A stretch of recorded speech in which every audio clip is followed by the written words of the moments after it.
গুরুত্বপূর্ণ 4টি কারণে কন্যা সন্তান আর পাবে না ওয়ারিশান সম্পত্তির অংশ।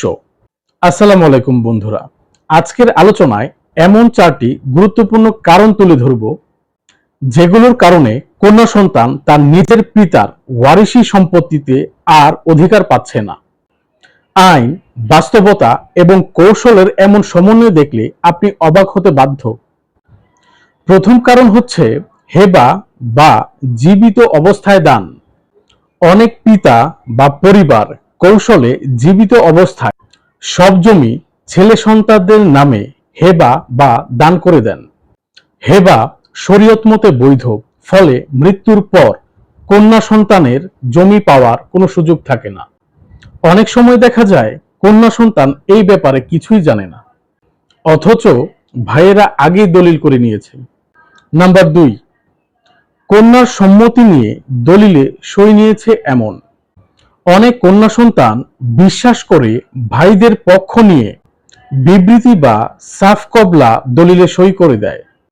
পরবর্তীতে সে বুঝলেও আইনের চোখে তার অধিকার সে নিজেই পরিত্যাগ করেছে। এমনটা অধিকাংশ গ্রামেগঞ্জে হয়ে থাকে, যেখানে মেয়েরা নিজেরাই জানে না ওয়ারিশি সম্পত্তির অধিকার কিভাবে পাওয়া যায়। নাম্বার 3, ভয়ভীতি বা সামাজিক চাপের কারণে সম্পত্তি না চাওয়া।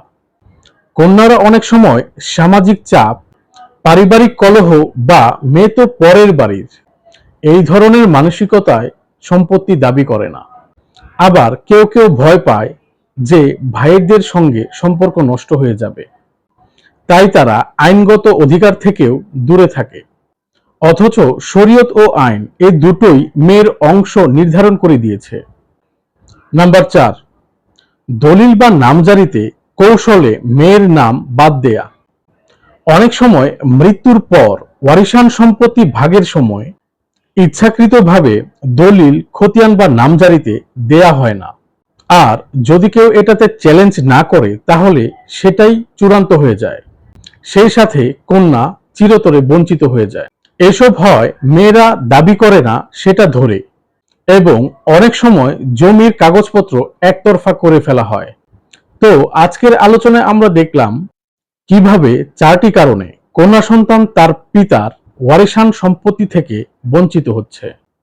কিন্তু একটা কথা মনে রাখবেন, মেয়ের ওয়ারিশি সম্পত্তি অধিকার, শরীয়ত, সংবিধান এবং নাগরিক অধিকার, এটাকে কেউ মুছে দিতে পারে না। তাই সচেতন হন, আইনি সহায়তা নিন এবং ন্যায্য অধিকার আদায়ে প্রতিবাদ করুন। ভিডিওটি ভালো লাগলে লাইক, শেয়ার, সাবস্ক্রাইব করে আমাদের পাশে থাকুন। ধন্যবাদ।